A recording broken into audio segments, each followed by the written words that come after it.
Hi, SkySun here from SkySunStudios.com, and today I'd like to do video 2 in my EQ tutorials. And today I'd like to cover peaking filters. And for starters, I'm going to open up this Pro EQ. This Pro EQ is on a guitar track, an electric guitar track. I simply recorded it direct in. And what you are seeing is a third octave analyzer in this Pro EQ.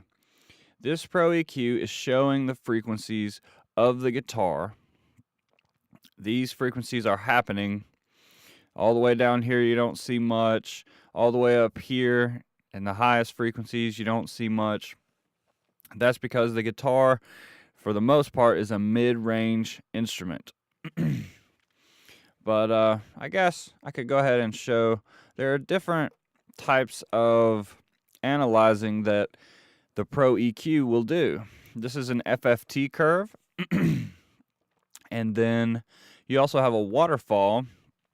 And this graph shows the frequency response over time. It shows you what's the loudest, what's the quietest, and as it goes up, that's time passing, and you can see how the frequencies change of your signal. You can see how these frequencies change over time.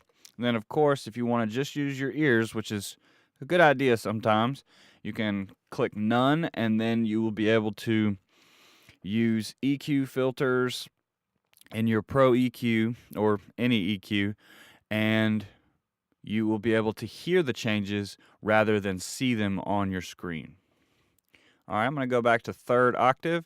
This shows these bars represent a third of an octave, a third of an octave, a third of an octave, so on and so forth, and it kind of breaks it up into chunks, into audio frequency chunks, so that you can kind of zero in on the area that you may want to treat with an EQ filter. Now let me move on to peaking filter. This middle frequency peaking filter in the Pro EQ, you can engage it.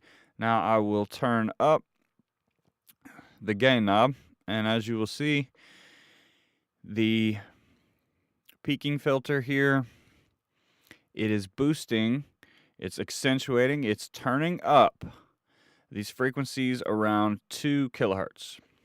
All right, so all the way up here, these frequencies are pretty sensitive to people's ears, so I might not want to boost it that much. But this right here, it's gonna add more of those higher frequencies to my guitar. It can give it more bite, it can give it more presence, more oomph in the mix. Well, maybe not oomph, but it can shine through a little better. The oomph is generally lower in the frequency spectrum, but it can make it shine out in rock songs and things like that around 2 kilohertz. But let's say we change the Q knob here. See what starts to happen as I increase the Q value. The EQ boost, this filter, is becoming more narrow. So when you increase the Q value of a peaking filter, when you increase that Q, what you get is a narrower filter. And so this filter is going to boost less frequencies because it's narrower. All right, and alternatively, if you go the opposite way, if you go below 1, you will see that the peaking filter becomes wider. And so this peaking filter with a low Q value, this peaking filter is actually affecting a lot more frequencies around the filter frequency of 2 kilohertz. So what about cutting? Let me turn this gain knob down below 0, and now we begin to cut those frequencies.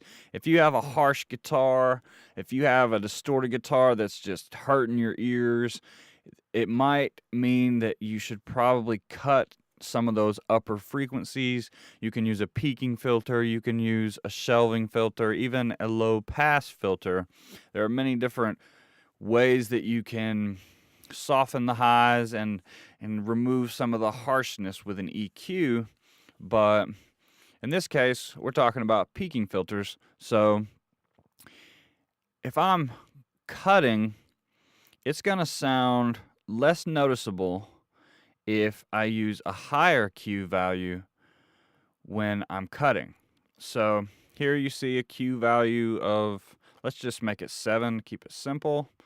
And so now with a Q value of 7, I'm cutting out that really that really annoying frequency that can kind of bother your ears, especially after listening to 2 kilohertz over an entire song. If you have a lot of that built up at 2 kilohertz, a lot of sound, a lot of signal at 2 kilohertz, it can become fatiguing. It can be tiresome to your ears. So it can benefit your mix sometimes to cut around 2 kilohertz or around 3 kilohertz to remove some of that harshness from, say, a distorted guitar.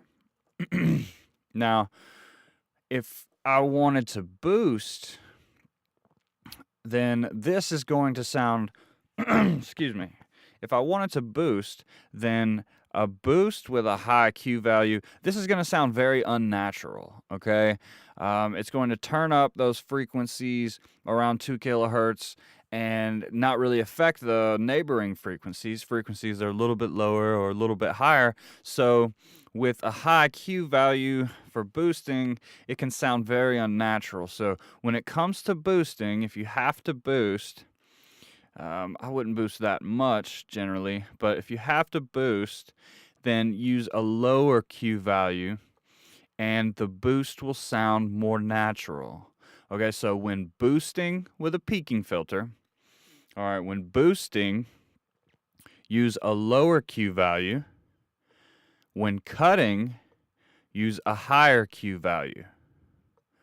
Well, I hope you've learned a few things about peaking filters. And if you have any questions, feel free to ask them beneath the video. Thanks for stopping by. Come back for more from SkySun.